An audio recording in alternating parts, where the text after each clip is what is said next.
bay cô tiền đây chạy chúng nó bong phồn rồi cả bọc cột này cứ vẽ sầm khăn hai tranh hàng ai tận lọt tờ vinh cho môi nâng cả bọc cột bao to bị phập lục vẽ chùm râu sam sập pi cái đồng trong cài mà dùng mình như long cắt môi cô hai ai hay dùng đi chụp bay cô mà chạm mơ tha ta nè na a cho ta đó vẽ đọc ra môi trong trong cài khla mà còn nằm mơ logo tru tru bong phồn bàiจะดังไงท่านนะอาจเป็นโอกาสลองพอดแวะ30 ปีกรมจงกลายนี่បាទសម្រាប់វីដេអូនេះដែរពីខ្ញុំបាទ admin BM Sport ភ្នាក់ងារ Go ខ្មែរដែលតែងតែចែកជូនគូសពដល់បងប្អូនជារៀងរាល់ថ្ងៃកុំភ្លេច like comment share ជាពិសេស follow page ក៏ដូចជា TikTok របស់ admin ដើម្បីទទួលបានបាទព័ត៌មានលម្អិតតាក់ទងជាមួយនឹងកីឡាក៏ដូចជាសពជារៀងរាល់ថ្ងៃបាទអាចចូលរួមជាមួយខ្ញុំបានបាទវិធីចូលនៅក្នុងវីដេអូនេះបន្តតែម្ដងហើយមួយទៀតចូលរួមទស្សនាជាមួយនឹងការប្រកួតបាទ3គូបាន$10ហើយ4គូបាន$15ពី Go ខ្មែរបាទកុំភ្លេចចូលរួមទាំងអស់គ្នាឥឡូវយកមកមើល3គូសម្រាប់រាត្រីនេះគូទី1បាទប្រេស៊ីលប៉ះជាមួយសាមរ៉ាយជប៉ុនបាទភាគរយឈ្នះទៅលើប្រេស៊ីលខ្ពស់ព្រោះជប៉ុនឆ្នាំនេះគឺមកប្លែកបាទមកខ្លាំងមែនបាទសម្រាប់ជប៉ុនខ្លាំងមែនតើមកប៉ុន្តែប្រហែលជាពិបាកទប់ជាមួយប្រេស៊ីលបាទបងប្អូនដឹងហើយសម្រាប់ប្រេស៊ីលគឺមានកីឡាករជំរឿសក៏ដូចជាម្ចាស់ជើងឯកបាទ5សម័យកាលសម្រាប់ World Cup ហើយបាទក៏ប៉ុន្តែមានបញ្ហាផ្ទៃក្នុងជាមួយនឹង Vinicius Junior បាទសម្រាប់ Vinicius Junior ធ្វើឲ្យអាណាក្រុម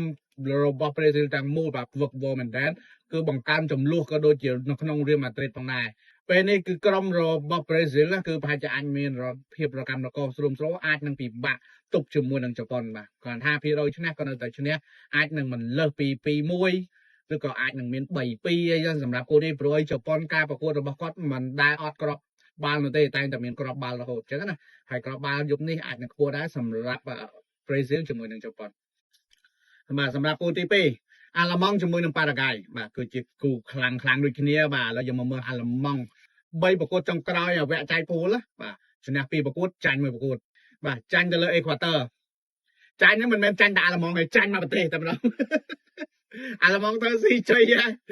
យសម្រាប់ជើងទី1លុបទៅលើគូរសៅ7-1ហើយជើងទី2ស៊ីទៅលើ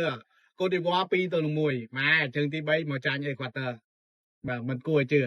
ហើយសម្រាប់ប៉ារ៉ាហ្គាយវិញជើងទី1ចាញ់ទៅលើអាមេរិកបាទ4-1បាទហើយជើងទី2ឈ្នះទៅលើតូគី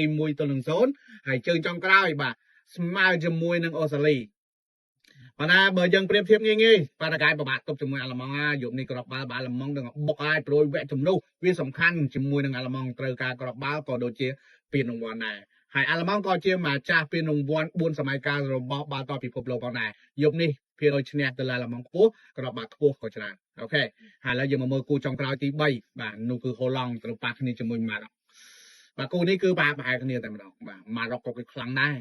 ប៉ុន្តែហូឡង់គេមកឆ្នាំនេះមកប្លែកបាទសម្រាប់ក្រុមតក្រូចនេះហើយសម្រាប់3ប្រកួតចុងក្រោយរបស់ហូឡង់ជើងទី1បាទស្មើគ្នាជាមួយជប៉ុន2-2បាទជើងទី2លុតស៊ុយអែត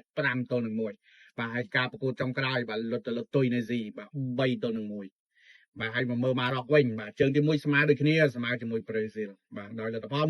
1-1បាទហើយជើងទី2ស៊ីទៅលើស្កុតឡែន1-0បាទហើយសម្រាប់ការប្រកួតចុងក្រោយលុតហៃទីបាទ4-2បាទវាមិនអន់ទេគូនេះគឺបុកដូចគ្នាហើយក្របបាល់មានខ្ពស់ដូចគ្នាដូច្នេះហើយយប់នេះ3គូនេះគឺខ្ពស់ទាំងអស់សម្រាប់ក្របបាល់ឱកាសឈ្នះវិញគឺទៅលើហូឡង់បាទភាគរយឈ្នះទៅលើហូឡង់ខ្ពស់មែនតើឱកាសប្រហែលជាអាចដាច់បាទអាចនឹងមាន3-1ឬស្រួលអាចនឹងមាន4-1បាទពីហូឡង់ទៅលើម៉ារ៉ុកបាទសម្រាប់3គូនេះពីខ្ញុំបាទ admin BM Sport កុំភ្លេចចូលរួមតាមដានទាំងអស់គ្នាសូមអរគុណច្រើន